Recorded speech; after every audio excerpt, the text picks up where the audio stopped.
No matter if points are gained or points are lost, there will be much to discuss. For analysis regarding tonight's Winnipeg Jets game, here are Dave Manouk, Ezra Ginsburg, and your host, Drew Mandel. The Illegal Curve post-game show, presented by Play Now, the official sports betting partner of the Winnipeg Jets, starts now. Good evening, Winnipeg. Good evening, Manitoba. And for everybody listening or watching live, more like watching live across the interweb, this is the Illegal Curve post-game show. I am not Drew Mandel. Thankfully, I am Ezra Ginsburg. Dave Manouk is not here either, but we've got Connor Harabchak pinch hitting for both Drew and Dave. The Winnipeg Jets lose 3-1 to the Calgary Flames, ending a very long 8-game homestand. The Jets finishing with a record of 4-2-2. So obviously the crowd at Canada Life Centre wasn't able to see a win in the Jets' last game of the 8-game homestand. But we are talking to Connor Harabchak live from Canada Life Centre. Connor, thanks for pinch hitting for Dave and Drew. And before we kind of get in the nitty-gritty details, what were your kind of overall thoughts of this game? Because I think we're going to be talking about one certain player quite a bit tonight. Yeah, no kidding. I thought the Winnipeg Jets were all over the Flames in this game from start to finish. Maybe their worst stretch of the game was the first 10 minutes of the second period, where maybe they let Calgary kind of get some scoring chances. But from start to finish, the Jets were the better team in this game. And look, I know Eric Comrie hasn't gotten the run support, but it wasn't for a lack of trying tonight. The Winnipeg Jets had a ton of shots. I think the final count was 39. They had 85 shot attempts, which was a season high for a single game for them. Like 85 shot attempts. Their second highest game was 73 for shot attempts. And then usually they settle in that kind of 50 range on a game-by-game basis, but 85 shot attempts. And yeah, Dustin Wolf stopping 38 of 39. The Jets, I think, had almost 40 scoring chances. 16 of them high danger. So, I mean, the Jets did all they could tonight. I know Eric Comrie, it's going to go down as only one goal for him once again. But yeah, the Jets, it wasn't for a lack of trying tonight. Dustin Wolf played magnificent for the Calgary Flames. And Connor, if you think about it, nobody should be that surprised, right? He won gold with Team USA at the World Juniors. He's not only a one-time AHL goaltender of the year, he's a two-time AHL goaltender of the year. And the knock on him, right, was that he's not 6'3", he's not 6'5", he's only 6 feet, which, you know, as a guy who's 5'9", you know, that's not that bad. That's, you know, pretty tall. But for a goaltender in today's day and age, it's not very tall. When you have no shortage of goaltenders like Mackenzie Blackwood and Andrei Vasilevsky and Connor Hellebuck himself, he's got some height to him as well. But obviously, Dustin Wolf is the big story tonight, as you mentioned. And I wanted to throw this stat out there as well. You were talking about the shot attempts. The high danger chances after 2 periods were 14-4 for the Jets. The expected goals 3.3 for the Jets and 1.1 for the Flames, right? And obviously the Flames were up 2-0. After 2 periods, right? So, I mean, just a completely one-sided affair when it comes to the shot attempts, the shots, the high danger chances, everything like that. We should mention that the Illegal Curve postgame show is brought to you by our friends at Play Now, and we're going to be joined by Scott Arneal. You're usually in the room, Connor, when you're not doing the postgame show with us, but we'll see some of your colleagues in the Matt Frost Media Center. We're going to bring you Scott Arneal, who I'm sure is going to be asked about the play of Dustin Wolf. And, you know, before we're joined by Scott Arneal for his post-game presser, what about Nikolai Ehlers? He had 4 shots after the first period. He was unbelievable tonight. I know Ehlers, Lowry, Iafallo, that line's been talked about, but they were a good again tonight. Iafallo had that really good scoring chance with about 5 minutes left in the third period. I mean, Nemesnikov obviously is going to be coming back soon, but just another really impressive performance by the Lowry line. For sure. And even in the third period, we saw Alex Iafallo actually move up to the Connor and Scheifele line, and then Velarde moved down. So we got Ehlers, Lowry, Velarde, which I thought was a really good line too. They generated a lot. And I don't think it's crazy to say that Nikolai Ehlers was the best Jet on this night by maybe a wide margin. I mean, in the third period, Mark Scheifele and Kyle Connor really started turning things on and started generating a lot. The defense core played great. I thought Sandberg and Morrissey and Pionk as well had a few really nice passes, but Nikolai Ehlers was just flying around the entire night, generating chances in on the forecheck, playing well defensively, breaking up plays. He had 11 shot attempts in the game, just him. 7 of those reaching the net and 4 of those being high danger chances, those shot attempts. So he was all he over was the place credited with 5 shots, I believe, right, Connor? But like, I thought honestly he was like around 7 or 8, but you just mentioned the shot attempts and that chance in the first period when there was that bad Flames line change. He just absolutely, I call it I'm not the only one but he put on the rocket skates. I mean, Ehlers and Connor both have that ability just to absolutely take off up the middle. So I'm absolutely in agreement with you. He was excellent tonight. And, you know, you mentioned that switch. And, you know, it's amazing because this was a game where there was no similarity to the LA game. This was not the Calgary Flames clamping down and shutting the Jets down defensively. This was Dustin Wolf making some unbelievable saves, even late after Alex Iafallo had that chance with 5 minutes left in the third. Mark Scheifele had a chance in close that I remember that I made a note of here.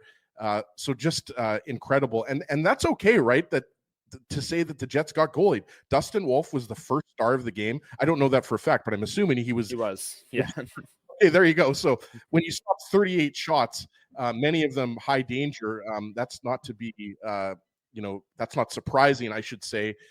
So we've said this so many times. I think Scott O'Neill's coming up here, Connor. So we're going to go to Scott O'Neill live at Matt Frost Media Center pretty soon. But usually it's the Jets who were saying are goaling the other team with Connor Hellebuck. And just going back to Eric Comrie, I mean, he was really good tonight, but this isn't going to do anything to dispel the notion that the Jets don't give Comrie goal support, right?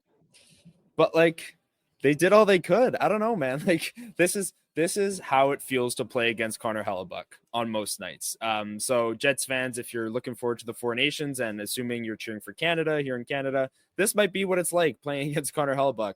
Yeah. Connor Hellebuck has nights like this where he has over 30 plus saves. We haven't seen it as much in the past couple of years because the Jets have gotten better defensively, but we've seen those performances. You know, you remember the one in New York where he had over 50 saves and the Jets beat the Rangers. The one in San Jose a few years ago, he had over 50 saves. You just see things like that out of these special goaltenders. And Dustin Wolf, it's just his first year, but he's tracking to be one of those top goaltenders in the NHL. He's in the Calder race. And goalies can be really up and down. So it's the consistency that is the biggest thing for goaltenders in their career. But Dustin Wolf is starting off his career on a really, really high note. And this was maybe one of the best performances of his career. And you were saying before we got on the show, Scott O'Neill's up here. So Connor, we're going to head to Scott O'Neill right now. Let's do it. Can sum it up and say you got goalied a little bit by what the other guy did? He was good. He made some stops. Obviously, I thought we could have got inside a little bit more on him, but at the end of the day, he played big. He made, we had almost tripled him in chances, and we had a lot of quality ones too, and he made the stops. So in that sense, obviously disappointed with the final result, but was that as close to kind of a template of Jets hockey that a lot to pick apart? We seem to score in a lot of those situations, and especially with that much volume, and kind of our forecheck really led to a lot of that stuff, and we just zone time again. Everything about it. Go looking back at the analytics of that one, and it's another one of those ones. Shoulda, coulda, we didn't though. We have to find a way, in those type of games, maybe get some greasy goals, get some kind of like what we got on Lau's goal on the deflection. So, no, I liked a lot of what we did. We did a lot of really good things. We didn't spend much time around the rink, gave up 5 chances. So, move forward on it, and hopefully, when we have those situations that much volume, that we find a way to score more than one goal. You made the little change to the 2 lines to start the third, I believe it was. So we're just trying to get a little bit more. Yeah, just kind of sparks things a little bit, and worked in the sense of Laos and those guys. It was just kind of, I was trying to get guys to get inside a little bit more, and just a change. Sometimes you just do a little wrinkle, and hopefully that you get something from it. And, not that it was the big difference, but everything worked that way. There's obviously a lot you can hang your head up on after a game like that, the effort, but is there quite a bit of extra disappointment in that room given that you couldn't, get a win for Eric? Yeah, that's a broken record. I have no idea why we can't score when he's in the net. We're highest scoring team in the league, and it just seems like we can't get him any run support. And he gives us a chance every night, and I don't know what it is. We just don't seem to score. I think we've only scored 10 or 11 goals, I think, when he's our last 8 games with him. So certainly needs to be better. That was one tonight where it wasn't a back-to-back. It wasn't a tough game for us in the sense of, travel or anything like that. That was one there that, you'd like to see us capitalize on all those chances that we had. And, just with that is, the worry that someone like Eric is taking that too hard on himself and whatnot. Yeah, he is taking it hard on himself, and he shouldn't, because he's giving us a chance every time he goes in there. So guys are great with him. They really are. They really are. And they know that they got to give him some run support, and hopefully we have one of these ones that breaks out big time where, he can get him that win by us, supporting him with some goals. And just the last on that, but is the disappointment extra, kind of difficult because of how beloved Eric is and just, his work ethic is praised as organization. Yeah. Is that what you think is sticking? He's extremely popular in our room. He's one of the last guys off the ice. He'll take shots with the guys until the very end, and he's loud. He's fun. He's real good. Him and Helly have a fantastic relationship. So honestly, the guys are just they're more upset that again we didn't get him a win. One last one for me. Nikolai Ehlers had an exceptional first period. It seems like he was creating something every time he's on the ice. What would you make of that in his overall game? Well, I think he's been doing that. I think that he's been doing it probably the last, probably 4 or 5 games now. He's on that kind of. He got slow coming out of the gate after his injury, but now the biggest thing for me, he puts his speed on display, and it's a threat. Those defensemen don't like to see him when he's winding up like that, and he pushes people back. And he had. He himself probably had, I think he had 7 or 8 shots, but he probably had 4 or 5 quality chances himself. There were portions of the game where you guys were picking off a lot of their breakout passes and sort of getting on the counter. Was that a read that you guys had made or good forechecking? A little bit of both. We kind of, that's part of this game. You pre-scout each other, and you hopefully that, you can jump on their, some of their weaknesses, and you try to build on some of yours. I think when we're at our best, our forecheck is one of the strengths of our game. We talk about our defense and doing a good job that way, but when our forecheck goes, we put a lot of heat on D, and we put a lot of heat on teams to have to make more than one play, and that's probably where those passes get picked off. If they have to do it under duress, they have to do it quicker than they want. That's usually when we get our second and third guys over top of people. It seemed as though they then collapsed pretty well to the front of the net. So what's the balance for you guys where you're on the front foot, you've stolen the puck, you want to get that puck to the net? There's 2 things that you can't just throw them blind into that net front. They weren't going to give us any slot plays. I think our D had a lot of chances tonight to kind of continue some of those cycles. Some we had a lot of shots blocked, some we missed the net and they were already out and around the other way. I just think that when teams pack it in like that, you're going to have to bomb away. You're going to have to find a way, and then also you have to get people inside, and it's going to be greasy goals that you end up getting off of those. Yep. Yeah, no, actually, I like the way we played here. I really do. I thought that, the Detroit game was the one that kind of bothers me, the Anaheim game a little bit. But at the end of the day, all the other ones, there was, again, like tonight, there's games there that our effort was great. I thought we played well, in all the different areas of whether it was our PK or our power play, in defending, the forecheck. A lot of things were rolling for us, and now we got a few here, big Central Division, 3 in a row here, so we got to make sure that we get out on the road and continue that. You'll see it quite often. Teams will, take a moral victory out of a game like that. I'm not saying that you're not taking something out of that, but Kyle Connor came out afterwards and seemed very demanding of himself and the team, and we should have found a way to win that game. As a coach, what's it like to have one of your leaders approach a game that you could very well say, hey, we did great, Sure. Just didn't go our way, and say we need to be even better than that? Yeah, 2 points. One, they're upset because they didn't get Collins a win. And 2, when you get that many chances, and when you get 15, 16, 5-on-5 chances, we usually get more than just one goal. And that's where they get frustrated. They feel that, there's frustration there that they didn't, he's a goal scorer. He knows that he's one of the guys tonight that, needs to get one of those ones to go in the net. And that's just what drives those guys. And, you love to see that. Nobody's happy about this. We outplayed them, but it's all about the 2 points. It really is. Okay. Thank you. See you guys. Yeah. All right, there you have it, Connor. Scott Arniel, not the longest post-game press conference. Obviously, big thanks to Colby Spence, who provided the visuals for that. And we want to mention that Scott Arniel's post-game press conference brought to you by the title sponsor of the show, Play Now. Don't bet on illegal sites. Bet with Play Now instead. Manitoba's local, legal, and secure gambling site, 18+. Please enjoy responsibly. And Scott Arniel mentioned it right there, Connor, right? He was happy with the way his team played, and how could you not be, right? Like we touched on the advanced stats, the expected goals, the shot attempts. Just looking at the stat line, Mark Scheifele ended up with 7 shots on goal, and I think he had 11 shot attempts, if I was reading Natural Stat Trick properly, right? So I mean, even though there was the switch, I think you're pretty happy with the way your top 6, top 9 played tonight. Yeah, and it's good to hear that both Kyle Connor and Scott Arniel still acknowledge that they could have played better, because if you lose a game, I mean, there's always room to improve even after a win. But when you lose a game like this, like Sean Reynolds said in his question, it would be easy to just say, well, we tried our best, we did what we could, and we just got goalied, and that is what it is. But Scott Arniel, the first answer he had was how they could have got to the middle of the ice better. They could have gotten Dustin Wolf's eyes better. And that was one thing, if you did want to nitpick how the Jets played tonight, a lot of their high danger scoring chances did come when Dustin Wolf had a clear view of it and he was able to stop it. There weren't many screens in front. They weren't getting in his eyes very much. The one goal that they did have was a high deflection. I know we'll talk about that, but they didn't have nearly enough of those either. So yes, they generated a ton of chances, but maybe you can nitpick it a little bit further. And the Jets, Scott Arniel and Kyle Connor are clearly doing that and not happy with the loss.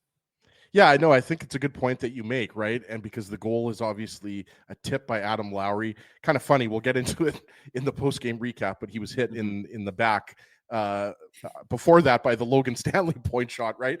But yeah, I mean, there were definitely no shortage of odd man rushes, right? The Dominic Toninato partial breakaway. I think that was Colin Miller, if I'm not mistaken, who sprung him on the pass. That was in the second period. I made a note here in the first period. David Gustafsson had a good kind of wraparound chance after a good shift from the fourth line, and that was right before the Flames scored their first goal. But I think you're right. I mean, this was a game in which there could have been maybe a little bit more traffic, kind of more of that kind of, smash and crash hockey from guys like Nino Niederreiter, right? But obviously, the story of this game is Dustin Wolf. The story of the game is that the Jets, despite a barrage of shots, 39 in fact, they couldn't get it done. And I think an impressive showing from the Flames. And, it was mentioned on the broadcast several times tonight. And all you have to do is look at NHL.com and look at the standings, right, Connor? If the playoffs started tonight, whatever, the Jets and Flames will play in the first round. And before we get into the Play Now game recap, if that was a first round series, the Jets versus the Flames, I like the Jets' chances, and I don't think that's a very long series. No. And hey, I mean, goaltending is going to be what it is. Unless Dustin Wolf steals 2 games. Right. Right.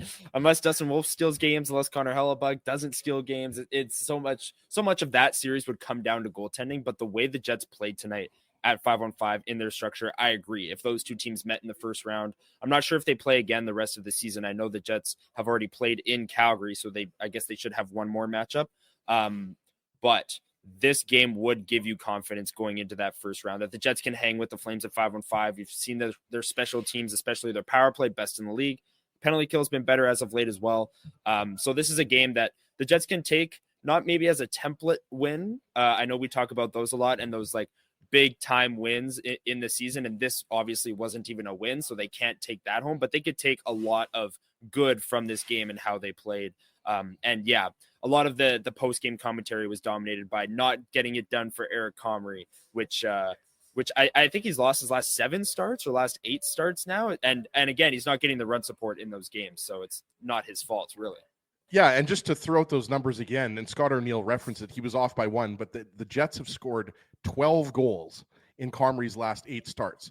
And that's just ridiculous, right? This is a team who, I don't know the exact number, I'd have to go to NHL.com, but this Jets team averages 3.5 goals a game, right? So like the fact that they're averaging well less than 2 goals a game, just over 1 goal a game, in fact, is pretty ridiculous. All right, Connor, let's get into the nitty-gritty details of the game. This is the Play Now game recap. The Play Now game recap. This is the Play Now game recap, obviously brought to you by our friends at Play Now. We talked about it. A very dominant performance by the Jets. 7-1 were the high danger chances in favor of the Jets. Those numbers do not lie. That's not just in favor of the Jets. That's absolutely dominating the Calgary Flames. We talked about the great chance that Nikolai Ehlers had rush up the middle after a terrible Calgary Flame line change. I mentioned the chance David Gustafsson made a note here, had a really good scoring chance. But it's the Calgary Flames who get the first goal of the game. This Matthew Coronado, I know the Flames aren't exactly, lighting up the NHL, but this Matthew Coronado, first round pick, he's up to 11 goals on the season.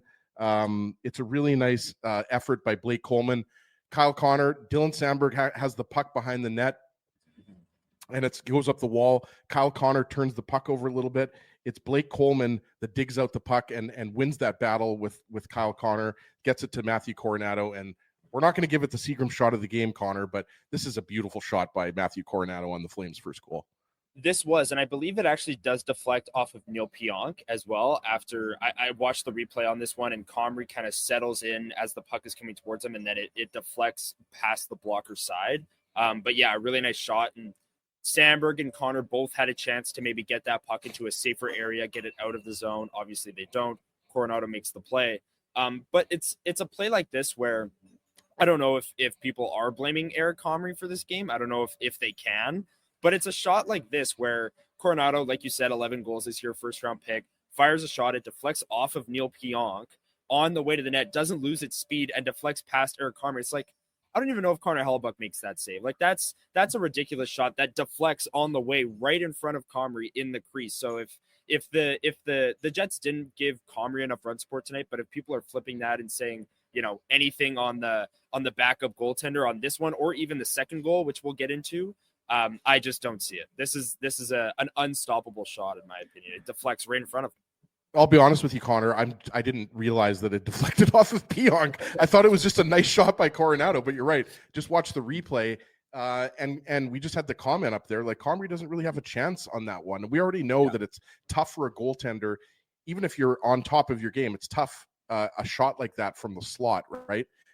So just good work by Blake Coleman. What a game for Blake Coleman, by the way, former Stanley Cup champion with the Tampa Bay Lightning. And just quickly before we talk more about this game, like. I like elements, I like pieces of this Calgary Flames team. Obviously, they're without Saskatchewan product Connor Zary right now, who took that knee-on-knee. Who was that? Helgeson, I believe, was the knee-on-knee. So Zary's out of the lineup. He's been playing well, was fourth on the Flames on scoring. But, you look at Kadri and Huberdeau. We talked about Blake Coleman, Matt Coronado, Michael Backlund. They've got elements of a good team. Obviously, Mackenzie Weegar, Rasmus Anderson on the back end, among others, Kevin Ball. You can see why this Flames team has been competitive, through the first half plus of the season. But then the kind of depth, it kind of, thins out a little bit once you get to the first, third and fourth lines, right?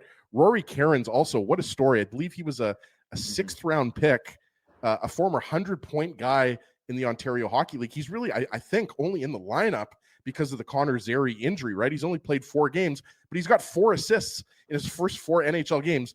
He's playing really good point per game for the Calgary Wranglers, right? So I'm just saying, this Flames team, look, I'm one of those people, I'll admit, loves to see as many Canadian teams as possible in the playoffs, and we're a long way away from the playoffs. Obviously, we can put the Jets in the playoffs in pen, but right now we're going to put the Flames in the playoffs in pencil, because there's a lot of teams chasing them, and it's still way too early. It's not like they've developed a cushion, a points lead like the Jets have, but just wanted to get that in there, that there's, even though the Jets badly outplayed, sorry, Connor, I was just going to say, even though the Jets badly outplayed them, this Flames team is not an easy out. I mean, I think last year the Flames were a pretty easy team to beat, but obviously going from Jacob Markstrom to Dustin Wolf, I mean, not only has it not been a bad thing, Wolf's actually been better than Markstrom was last year.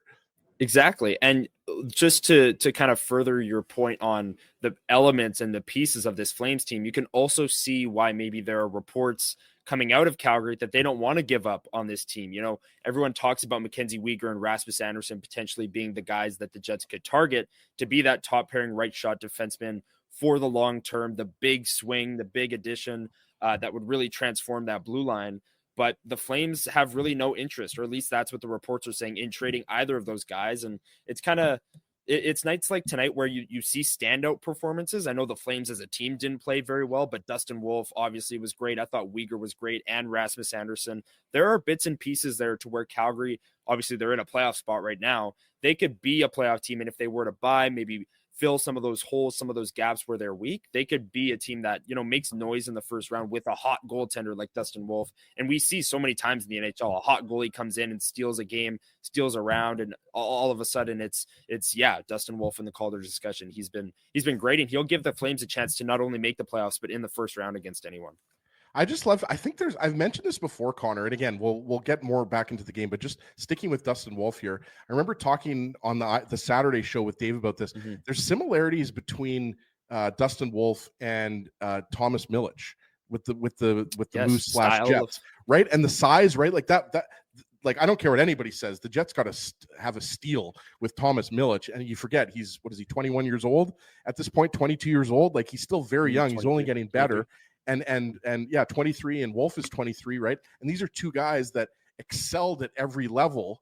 We talked about Wolf in the AHL, 2-time goaltender of the year. He's a WHL goalie. Of course, so is Milic. And I love how these guys persevere despite not being 6'3", 6'5", whatever. It's been a good story. I don't know if Dustin Wolf necessarily wins the Calder, because there's a good race going on. Macklin Celebrini, great race, yeah. In Lane Hudson, he's making a case for the Calder Trophy, right? But Dustin Wolf is absolutely in the conversation. Just one other thing I wanted to mention about the first period, Nazem Kadri took that high sticking penalty.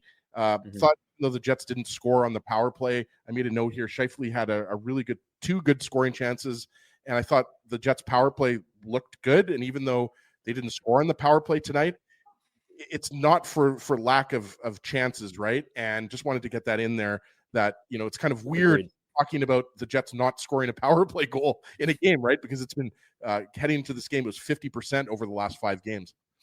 Yeah, I 100% agree with you there. I think the power play, while they didn't score tonight, they generated a lot of chances, and a lot of those 85 shot attempts that I mentioned and the scoring chances that they generated and high danger chances, a lot of those did come on the power play. There was one in the third period, and I'll save the breakdown for then when we get there in the game recap here. But they were all over the Flames. Dustin Wolf made a couple of big saves. The first unit was out there for the whole 2 minutes in the Flames zone. The Jets power play was solid tonight. Yes, they didn't score, but they couldn't score at all at 5-on-5 or the power play, no matter how hard they tried tonight.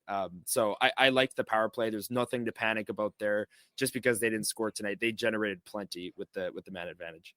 Once again, the Jets have scored 12 goals in Comrie's last 8 starts. Just an absolutely ridiculous stat. And some games you could say that the Jets didn't have a lot of good scoring chances and they didn't generate enough and everything like that. Not tonight. The Winnipeg Jets badly outshot the Calgary Flames. Dustin Wolf made 38 saves. Let's head to the second period, Connor. Jets are down 1-0 despite 7-1 in the high danger chances. The shots were, I think, 11-6, 12-6. There was that late penalty in the first period. Morgan Barron tripping on Nazem Kadri. So the Flames had the early second period power play. They weren't able to score. They had a couple shots on the power play. I made a note here. Comrie had a really good save on Michael Backlund. And then we saw Dominic Toninato have a really good scoring chance after there was the stretch pass by Colin Miller. Again, another bad line change. I don't know what was going on. Like, I don't know if this was because it was the last game of a long road trip, or a relatively long road trip. I think it was 4 games for the Flames. So not the longest road trip, but nonetheless, the end of a long road trip. Pardon me, end of the road trip. But yeah, I mean, Dominic Toninato had a chance. So again, I mean, you saw scoring chances, not just from the Scheifele line, not just from the Lowry line, but you saw the fourth line. We talked about David Gustafsson had the jam play in the first, right? So, going through this game, right? Like we'll get into the Matt Coronado power play goal, but it wasn't for lack of chances or lack of high danger opportunities for the Jets. No, and I do think that if there is one section of this game where it was the most even, it was the first 10 minutes of the second. The Jets did come out maybe a little bit flat. This is when the Flames got the goal and got on that power play. I think it was Kuzmenko with the goal. But yeah, it was another strong. Sorry, I meant to say Kuzmenko. I think I said Coronado got the first one. Sorry about that. Oh yeah. No, you're good. But yeah, the second period was another fine period. Dominic Toninato, like you said, got the chance. And the Jets in the last 5 minutes really pushed in this period. But yeah, Eric Comrie made some good saves. This was maybe the least newsy period for me was the second, because the Jets dominated the first and the third, especially the third. I thought they were all over the Flames. But yeah, the second period, first 5 minutes, maybe in Calgary's favor, but from there it was all Jets, but they once again couldn't solve Dustin Wolf. Yeah, and let's get into that second goal, not by Matt Coronado. He scored the first goal, Connor. It's been a bit of a long day. We had the Saturday morning show, and obviously everybody, we thank you for joining us on the Illegal Curve postgame show presented by Play Now. Connor Hrabchak is pinch hitting for Drew Mandel, who was at the game. We should mention he was on the Jumbotron. Oh, was he? Okay. Yes. Awesome. I saw Colby took a picture and we saw it. Go ahead. Late in the third period, they're doing like some fan cam where everyone's just going nuts. And yeah, it's Drew Mandel in the IC hoodie. And I was like, wait, that's an Illegal Curve logo. I was like, wait, that's Drew. Yeah, it was great. It was great. He was on the Jumbotron. Oh, you're on mute. Drew's at the game. Sorry, nobody's going to hear me if I'm on mute, Connor. But yeah, Drew's at the game with his son. I saw they were wearing the cowboy hats, and hat tip, pun intended, to the Jets organization. Love what they did for country night. You were in the building, so you would know better what the atmosphere was like. But just cool to see everybody wearing the cowboy. What was it? The first 2,000 fans got the cowboy hats? 7,500 for 75. 7,500. So half the building. It was a sellout crowd, so half the building basically got all of these hats. And yeah, I had a tweet before the game, which obviously didn't age well, but I was like, if there's a Jets hat trick tonight, you're going to see a lot of these cowboy hats come right back onto the ice. But the Jets obviously only scored one goal. But yeah, the country night was great. They just played country music all night. They did a lot of country themed, games on the screen and stuff like that. Everyone was loving it. And it was a sellout crowd, and the Jets didn't give much to cheer for, but the crowd was into it for sure.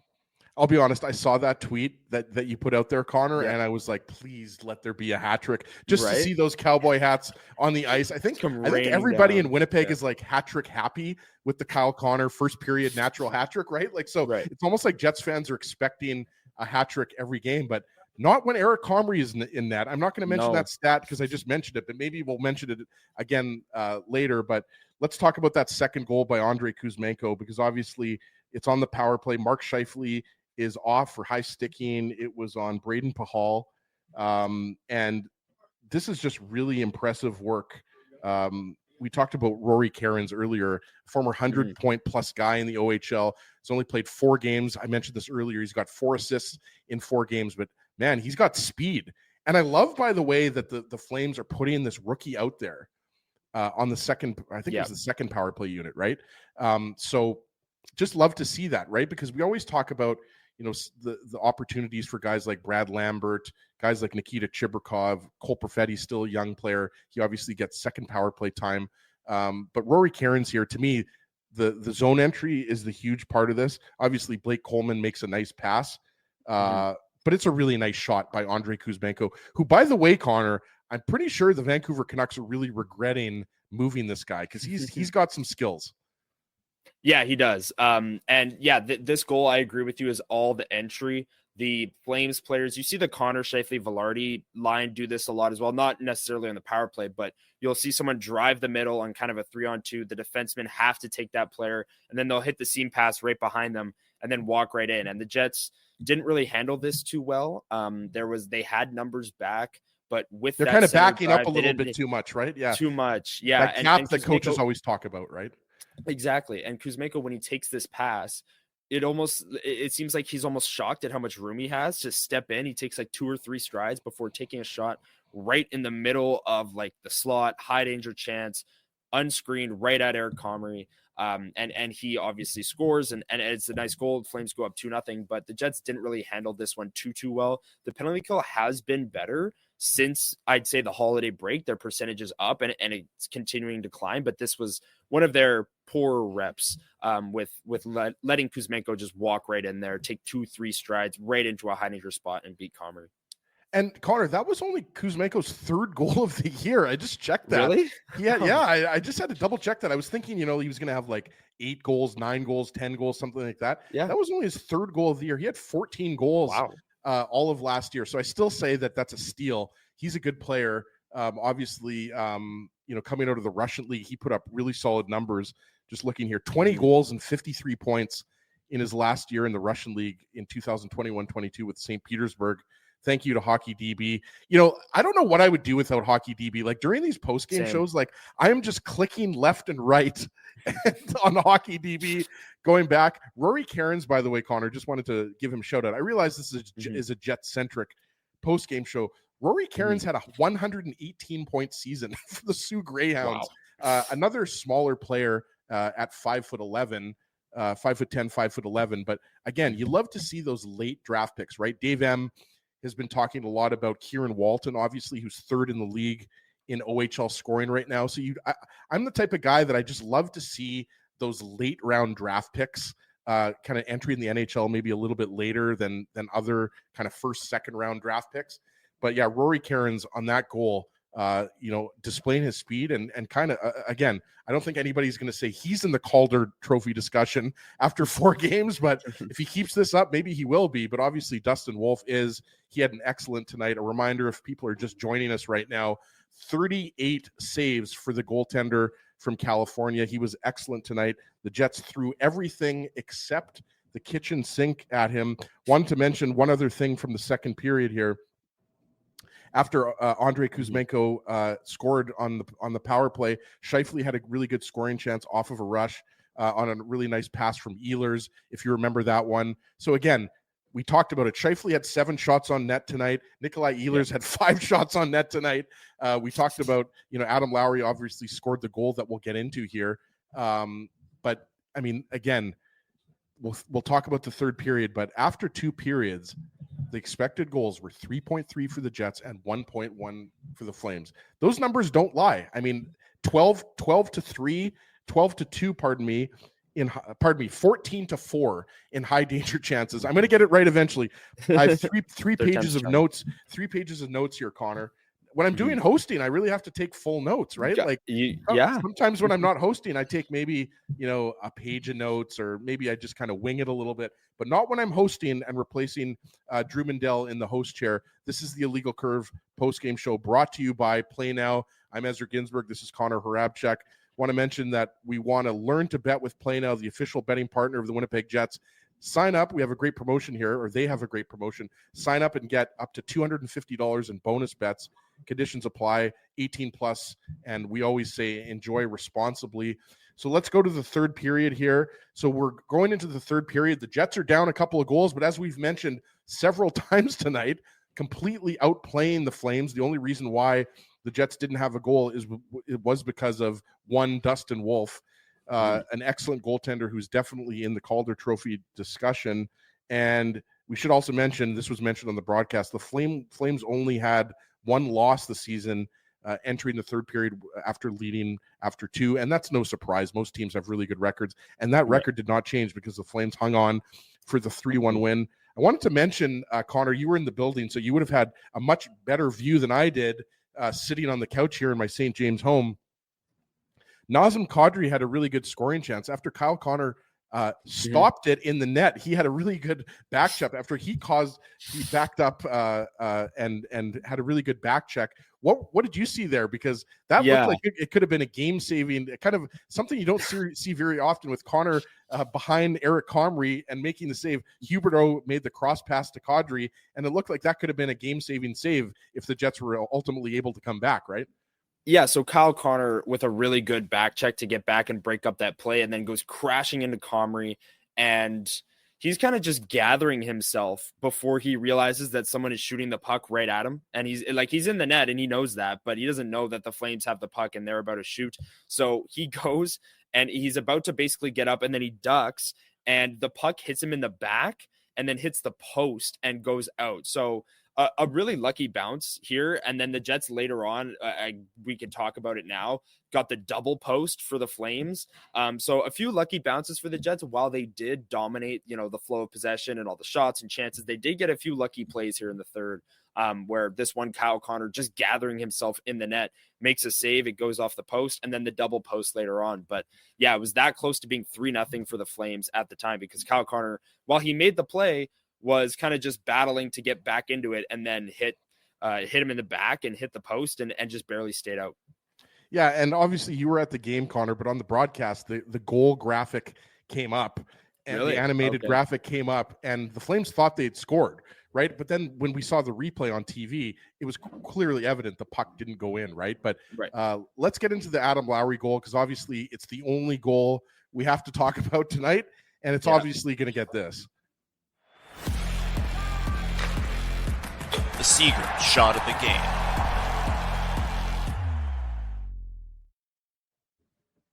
The Seagram shot of the game is obviously brought to you by Seagram's, a longtime sponsor of the Illegal Curve Hockey Show.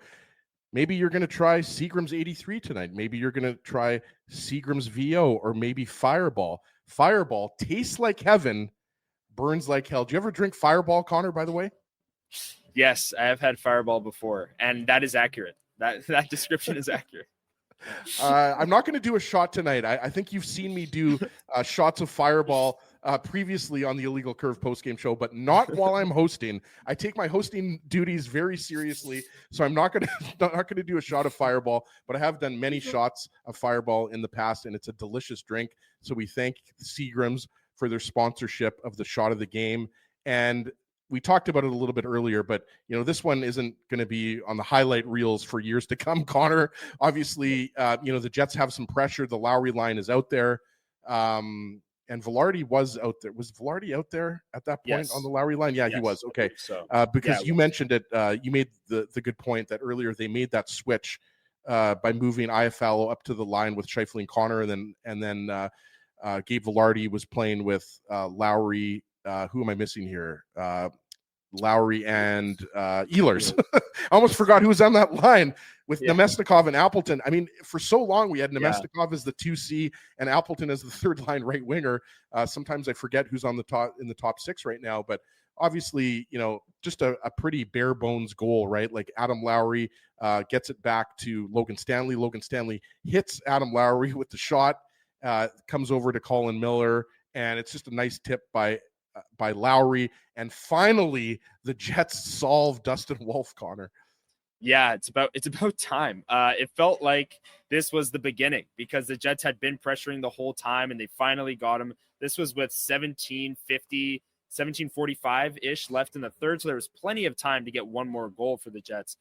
But just real quick on this play, I just have a replay of it here, but it's right off the faceoff, and Logan Stanley winds up and takes a shot, hits Adam Lowry in the back, and the puck's kind of just laying there. And two Flames players looks like they kind of have the jump on it, but Nikolai Ehlers dives and pokes the puck back to Logan Stanley, who gets it to Colin Miller, who shoots. Lowry tips it, and then there's a screen in front, and it ends up in the back of the net. But Nikolai Ehlers doesn't even get a point on this play, but it's him diving and kind of poking that puck back to Logan Stanley that kept the possession alive. Then he got it to Colin Miller, and then Lowry with the tip. And Velarde was in front as well. We know how good he is at tipping pucks and around the front of the net. And this was one of the rare times in this game where the Jets got a good chance, and there was a screen in front, and there was maybe a deflection, and Dustin Wolf didn't really have a great read on it. And like I said off the top, if there's one thing you want to nitpick about the Jets tonight, yes, they had a million chances. That you can't take that away from them. But Dustin Wolf could see a lot of them, in my opinion. So I think this was one example of the type of goals maybe they had to score a little bit more in this game, because Dustin Wolf could see it all, and when he could see it, he was stopping it. But this was a really nice play by Nikolai Ehlers and that line. I have to absolutely, Connor, and it's a good on you for bringing up the play by Nikolai Ehlers. I didn't bring that up at all. I should have, but that's why we have you, because you make me look good, Connor, by bringing in the good analysis. But it's a good diving play by Nick Ehlers, and like you said, he won't be credited with the secondary assist. Maybe if they gave a third assist, then we'd be talking about something different. I want to, by the way, Phyllis obviously is very well known by people that listen to this show and that listen to Winnipeg Sports Talk. Shout out to Hassan Remus. Obviously, you do great work with Winnipeg Sports Talk as well, Connor. But so everyone knows Phyllis. But the fact that Phyllis is stopped, we'll read it here for the people listening on the podcast. Hey, Ezzy and Connor listening in from the road, stopped at the moment. It was a hard-fought game, well worth attending. I just love the fact that Phyllis stops. It's like minus 35 out there right now. I'm not sure if it's snowing where Phyllis is right now. I know Phyllis is from Morden, but good on Phyllis for stopping. Hopefully we're making her proud right now. I know that Connor is making us proud, doing a great job on the Illegal Curve post-game show. So the Jets are down 2-1 now. Connor just broke down Adam Lowry's goal, the assist to Colin Miller and Logan Stanley. So now the Jets finally have a goal.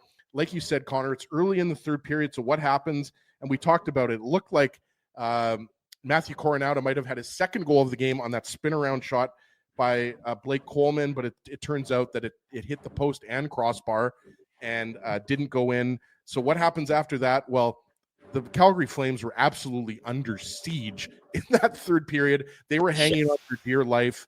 End of a 4-game road trip. They lost 2 games in a row to the St. Louis Blues. So you knew that they were going to be happy to cling on to the second, to the 2-1 lead. And what happens? Nazem Kadri takes a tripping penalty on Nikolai Ehlers, and that was at the 6:55 mark. And we talked about it. This was the Jets' second power play of the game, but it looked dangerous. And if I'm not mistaken, Mark Scheifele, did he not stay out there for the whole power play? Because the second unit came on and Mark Scheifele stayed out there, right? Yeah, and Kyle Connor as well. Both of those guys Connor stayed too. on, and the rest of them changed. I think then Niederreiter, Iafallo, and Pionk changed for the other 3 on the top unit. But yeah, those guys, and this was the power play that I brought up earlier in our game recap. They were all over the Flames, and there's nothing to panic about with this power play quite yet because they are generating a ton. This game was another example. Maybe the first period that power play was a little slow to get going, but Scheifele still had a good chance. This third period power play was just a constant barrage of chances, and Dustin Wolf was up to the task. Rebounds everywhere. Like I've said many times, maybe the Jets needed a little bit more of a net front presence here. But yeah, they did what they could. Scheifele and Connor stayed out there for the whole 2 minutes, and the second unit didn't get any chances. But when the top unit is clicking the way that they are, I mean, I honestly don't hate that move, keeping them out. Like, okay, if they're supposed to come off like the rest of the 3 players were, then I hate that move. But when the Edmonton Oilers are down on a 1-goal game and they get a power play with 5 minutes left, their top players are not coming off the ice, right? So I don't hate the strategy of having your first unit be out there the whole 2 minutes unless they're mightily struggling. But this was an opportunity where they had all the chances. So for them to stay out there, obviously I didn't see whether they should have changed or whether they had an opportunity to. But I don't mind that in this scenario, given the circumstances of the game. I don't mind it either, Connor. I think I'm definitely thinking the same as you here because of the fact that the Jets are down a goal. They're absolutely peppering Dustin Wolf all game long. We talked about it again for those just joining us. Mark Scheifele finished off with 7 shots on goal in this game. Nick Ehlers with 5 shots on goal, including 4 in the first period. So I'm with you. Why not keep them out there if they're playing that well? I made the note here. Kyle Connor obviously had the best chance. We talked about it earlier on that power play. Velarde was in his usual spot to the right of Dustin Wolf. He spun around, got the puck into Connor, who was in the slot, and it was just an A+ save by Dustin Wolf. And he made 5 or 6 A+ saves tonight. We talked about Nick Ehlers' chances in the first period. We talked about the Toninato. Yeah, Toninato's wasn't the greatest. And let's be honest here, like Toninato, nobody's expecting him really to score. He's in the lineup because Mason Appleton and Nemesnikov are out of the lineup. But again, sometimes you can just boil it down to the Jets were beaten by Dustin Wolf. They weren't beaten by the Calgary Flames tonight. They were beaten by Dustin Wolf's otherworldly goaltending. Obviously, we usually don't break down, empty net goals, but Blake Coleman, he gets the empty netter with let's dissect that one. Let's get real into it. Yeah. Yeah. I think a lot of people here on a Saturday night, 50 minutes into the show, really want us to dissect an empty netter, Connor. But I mean, again, a great night for Blake Coleman. He picks up a goal and 2 assists. And he was excellent tonight. And he's a Stanley Cup champion. And again, this Calgary Flames team, there may be nothing to write home about. They're not exactly lighting up the league right now, but at the end of the day, they're in the second wild card spot. We talked about it. If the playoffs started today, the Jets would play the Flames. And I think, 9 out of 10 people would be picking the Jets to win that series. The only way I think the Flames are winning that series is if Dustin Wolf replicates what he did tonight. But I think, at the end of the day, the Jets, even though they don't get a point in this game, they definitely deserved at least a point. I think they're going to be pretty happy with the way they ended this homestand despite the result. Yeah, and it's another case of, not all losses are created equally. You'd think, you look back to the last Eric Comrie start. That was a game where the Jets only scored 1 goal against the LA Kings and lost in overtime. But that by no means was anywhere near the kind of game that the Jets played on this night. That night, I think they only had 2 high danger chances total the entire game, including overtime. So this was a night where they had 16, I think, in all situations, high danger chances, and they were all over the Flames all night and suppressed a lot of chances too, and didn't get Eric Comrie the run support for yet another game. Like you said earlier in the show, 12 goals in his last 8 starts. And maybe the Jets' biggest trade deadline need is someone who can score in Comrie's starts. That's the number one need. Absolutely. So as we mentioned, the Calgary Flames defeat the Winnipeg Jets 3-1, despite the Jets peppering Dustin Wolf with 39 shots. Wolf, who's in the Calder discussion right now, 2-time AHL goaltender of the year. People are going to remember this game, and they're going to remember Wolf's performance. We're going to head to break right now. Thanks for listening. Thanks for watching. Stick around. You've got about 3 minutes here, Connor, to catch your breath. So we're going to be right back. We'll maybe go over some post-game comments from the Winnipeg Jets dressing room, and then we're going to wrap up tonight's post-game show. So stick around after this break. We want to thank you for not betting with Play Now and choosing our illegal gambling sites instead. Because we couldn't afford things like this without your money. So much of your money. Now you might have questions like, do our profits benefit your community? No. Or bet with Play Now, Manitoba's local legal and secure gambling site. Dining, entertainment, parking, and convenience, all in one spot. City Place is located in the heart of downtown Winnipeg, attached to the Canada Life Centre. Whether you're working, living, or out for a night in the downtown, make City Place your go-to destination before or after the fun finds you. Lunchtime, game time, anytime, visit City Place at 333 St. Mary Avenue, next to Canada Life Centre. Holt Dental, the new official dentist of Illegal Curve, has a philosophy rooted in 2 unyielding principles: genuinely caring about patients and providing outstanding service. Being a patient of Holt Dental means more than just checkups and treatments.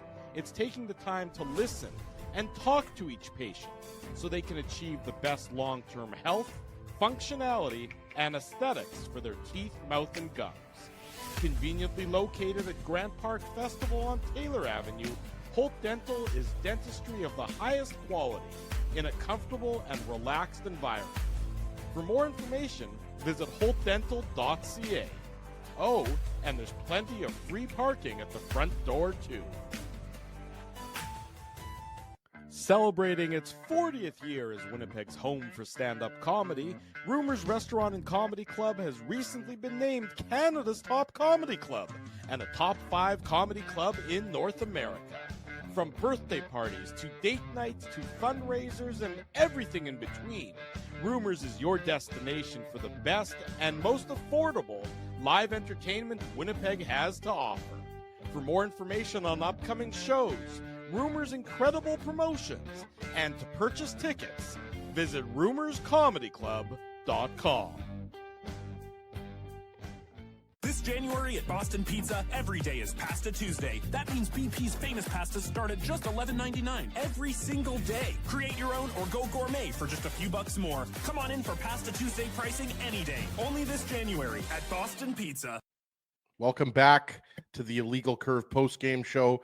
It's Ezra Ginsburg in the host chair. It's Connor Harabchuk filling in for Dave Minuk and They Drew turned the lights Mandel. off on me here as. Yeah, I was gonna say I wasn't here. gonna say anything at first because I thought maybe it was your computer and I was gonna, but it did get a little dark. We can still see you pretty good here, Connor. Though good.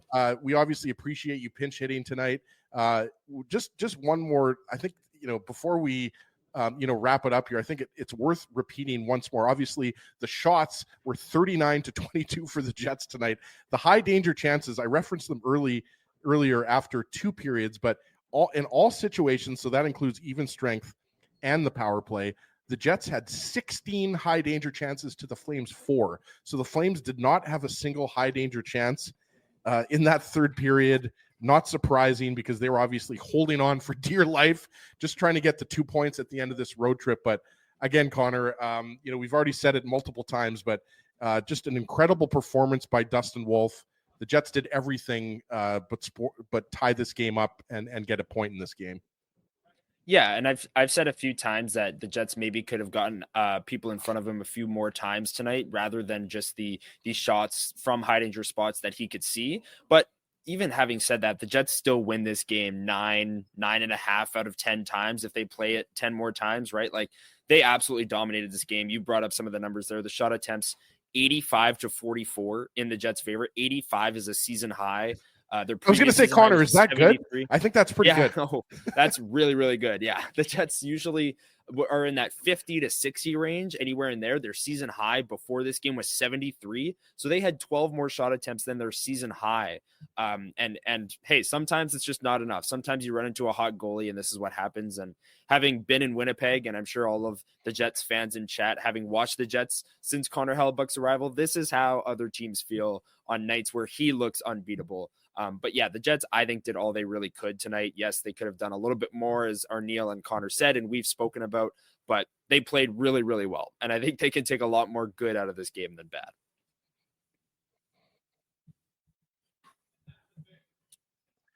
Was there a little echo there? Am I the only one hearing that?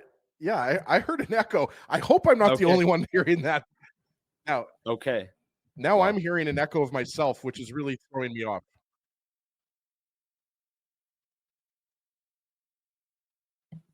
Testing.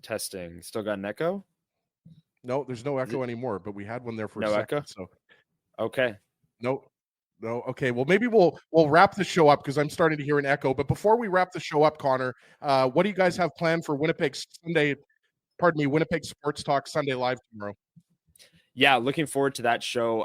Me, Liz Hood, and Jacob Stoller, we always do the show every single Sunday at 9 a.m. So make sure you tune in. We'll be breaking down this game. We'll be doing our segments that we do every show. And last couple episodes, the end of the show, we usually throw it to the chat and let them ask us some questions, whether they're Jets related or whatever you want to ask. So join us tomorrow.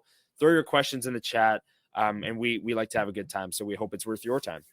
Okay, Connor, so that was absolutely, I'm an idiot. That was me because I had the YouTube, the live feed of the postgame show up on YouTube. So I totally forgot about that. I have like 12 tabs open on my computer. So that was just me. Nobody else was hearing the echo there. So I apologize about that. As usual, you did an awesome job. Everybody tune in to Winnipeg Sports Talk Sunday Live tomorrow with Connor and Liz and Jacob Stoller. Before we head to wrap up the show, I want to give a big shout out to all of our sponsors. Play Now, the title sponsor of the show, Rumors Restaurant and Comedy Club, City Place, Boston Pizza, Holt Dental, and Seagram's. One more time, Connor, you did an awesome job filling in for both Dave and Drew. They'll be back for the next game, which is oddly enough on the road against the Utah Hockey Club on Monday night. I think it's an 8 o'clock start, if I'm not mistaken. 8 o'clock. 8:30. There you go. Yep. And then there's going to be another 8:30 start. So these mountain starts, yes. I got to be honest with you. Maybe it's because I have a couple kids, but I like the 8 o'clock, 8:30, 9 o'clock starts. Usually my kids are in bed by then, so I get to watch the whole game. But yeah, Connor, once again, big thanks to you for joining the Illegal Curve postgame show tonight. You're a busy guy. You're on Winnipeg Sports Talk. You're on Illegal Curve. Make sure that you read Connor's next day takeaways. You always do an awesome job with that for illegalcurve.com. So we want to give a big thanks and a big shout out to everybody who joined us live tonight, despite the Jets losing 3-1. 4-2-2, though, a pretty good homestand, I must say. points in 6 of 8 games. So the Winnipeg Jets are still doing pretty well despite the fact they lost tonight. So again, thanks everybody for watching, and enjoy the rest of your Saturday night tonight. Thanks for listening to this broadcast from Illegal Curve Hockey. For more great Illegal Curve content, subscribe to the Illegal Curve YouTube channel, follow @Illegal Curve on Twitter, Facebook, and Instagram, and visit your online home for hockey in Winnipeg, illegalcurve.com.